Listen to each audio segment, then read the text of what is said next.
আসসালামু আলাইকুম। কেমন আছেন আপনারা সবাই? আশা করছি সবাই অনেক বেশি ভালো আছেন। সবাইকে আবারও একবার আমন্ত্রণ করছি সাদামাটা রান্নাঘর অ্যান্ড ব্লগসের আরেকটি নতুন ভিডিও দেখার জন্য। আজকে আমি মজাদার পিঠা রেসিপি নিয়ে হাজির হয়েছি। এই পিঠা থাকলে অন্য পিঠা খেতে আর মন চাইবে না, মুখে দিতেই মিলিয়ে যাবে। একেবারে নরম তুলতুলে। তো চলেন দেখি কথা না বাড়িয়ে তৈরির পুরো প্রস্তুত প্রণালী আপনাদের মাঝে শেয়ার করি। পিঠার জন্য প্রথমে পুর তৈরি করে নেব। চুলার উপর ফ্রাই প্যান বসিয়ে দিয়েছি। হাফ কাপের চেয়ে একটু বেশি পরিমাণ নারকেল কোড়া দিয়ে দিয়েছি। যে পরিমাণ নারকেল দিয়েছি তার অর্ধেক পরিমাণ গুড় দিয়ে দিচ্ছি, খেজুর গুড়। নেড়ে চেড়ে মিশিয়ে নিচ্ছি। একটা এলাচ দিয়ে দিব।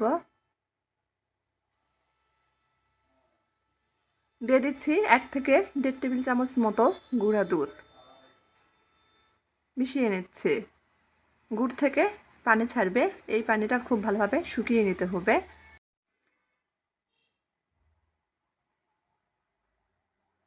নারকেলটা একটু আঠালো করেই রান্না করে নিচ্ছি। পুর রান্না হয়ে গেছে, উঠিয়ে নিচ্ছি। চুলার উপর আবারও একই ফ্রাই প্যান পরিষ্কার করে বসিয়ে দিয়েছি। হাফ কাপ মতো সুজি নিয়েছি। চুলার আঁচ লো হিটে করে রেখে অনবরত নেড়েচেড়ে সুজিটা 3 থেকে 4 মিনিট মতো ভেজে নেব। ভেজে নিয়েছি। হাফ কাপ সুজির জন্য দিয়ে দিচ্ছি 1 কাপ দুধ। দুধটা আগে থেকে জাল করে ঠান্ডা করে নিয়েছি। চুলার আঁচ লো হিটে করে রেখেই অনবরত নেড়েচেড়ে সুজির ডো তৈরি করে নেব। ভিডিওতে অনেক নয়েজ আসছে, বরাবরের মতো সবাই একটু মানিয়ে নেবেন, ক্ষমা সৌন্দর্য দৃষ্টিতে দেখবেন। ডো তৈরি হয়ে গেছে।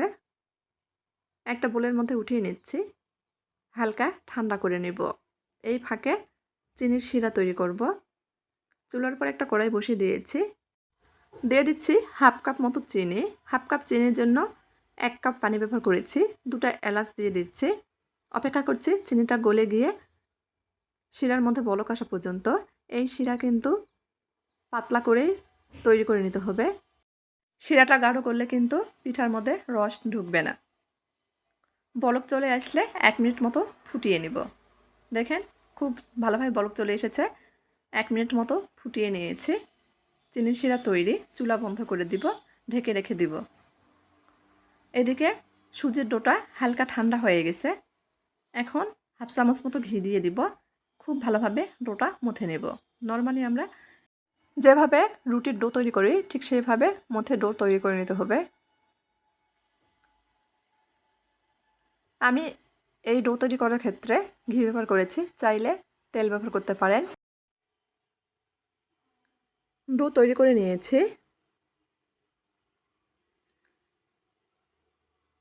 এখন একটা পিঁড়ি নিয়েছি। পিঁড়ির উপর সামান্য পরিমাণ আটা ছড়িয়ে দেব। পুরো ডোটাই নিয়ে নিচ্ছি। হালকা হাতে বেলে রুটি বেলে নেব। বড় করে সুজির রুটি বেলে নেব। এই রুটি কিন্তু একেবারে পাতলাও করব না, আবার খুব বেশি মোটাও রাখবো না। রুটি বেলে নিয়েছি। এর পুরুত্ব দেখিয়ে দিচ্ছি, দেখেন। এখন একটা কৌটার ঢাকনা নিয়েছি। ঢাকনা দিয়ে ছোট ছোট করে লেচি কেটে নিব। ভিডিওর এই পর্যায়ে এসে আপনাদের অনুরোধ করছি, যারা ভিডিও দেখছেন এখন একটা লাইক দেননি, তারা প্লিজ একটা লাইক দিবেন। পুরো ভিডিও দেখার চেষ্টা করবেন। সবগুলো লেচি কেটে নিয়েছি। রুটির বাড়তি অংশ আবারও বেলে নিয়ে লেচি কেটে নেব। একইভাবে আবারও রুটি বেলে লেচি কেটে নিয়েছি। এখন একটা লেচি নিয়ে নিচ্ছি। লেচির মাঝখানে আগে থেকে তৈরি করে রাখা নারিকেলের পুর দিয়ে দিচ্ছি। হাত দিয়ে একটু লম্বা শেপে দিয়ে দিচ্ছি। একটা অংশ ফাঁকা রেখে ফাঁকা অংশটা পুরের উপর দিয়ে হাত দিয়ে চেপে চেপে মুখটা বন্ধ করে দিচ্ছি।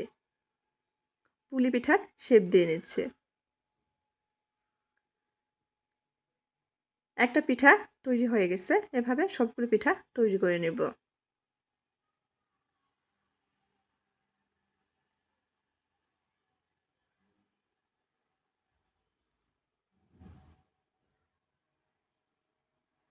একইভাবে সবগুলো পিঠা তৈরি করে নিয়েছি। এখন এই পিঠাগুলো ভেজে নেওয়ার পালা। চুলার উপর আবারও ফ্রাই প্যান বসিয়ে দিয়েছি। পর্যাপ্ত পরিমাণ তেল দিয়ে দিচ্ছি। তেলটা খুব ভালোভাবে গরম করে নিয়েছি। কোনোভাবে কিন্তু হালকা গরম তেলে পিঠাগুলো ছাড়া যাবে না।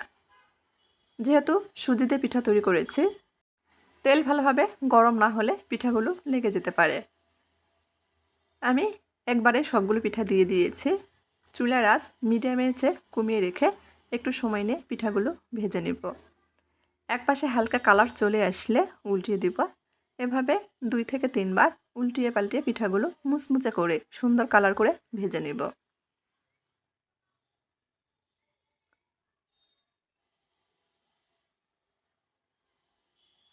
আমি সব সময় চেষ্টা করি হাতের কাছে থাকা ঘরোয়া উপকরণের সহজ সহজ রেসিপিগুলো আপনাদের মাঝে শেয়ার করার জন্য।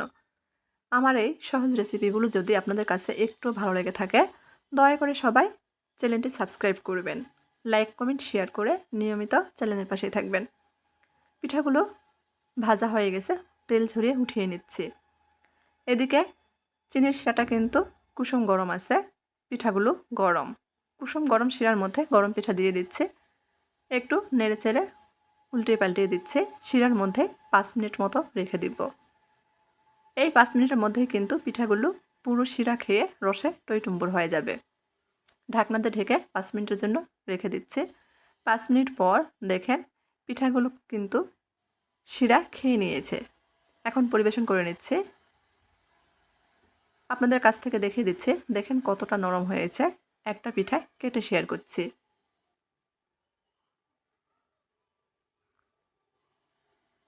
মুখে দিতেই পিঠাগুলো কিন্তু মিলিয়ে যাবে। তো আজকের মতো এই পর্যন্তই। সবাই ভালো থাকবেন। আল্লাহ হাফেজ।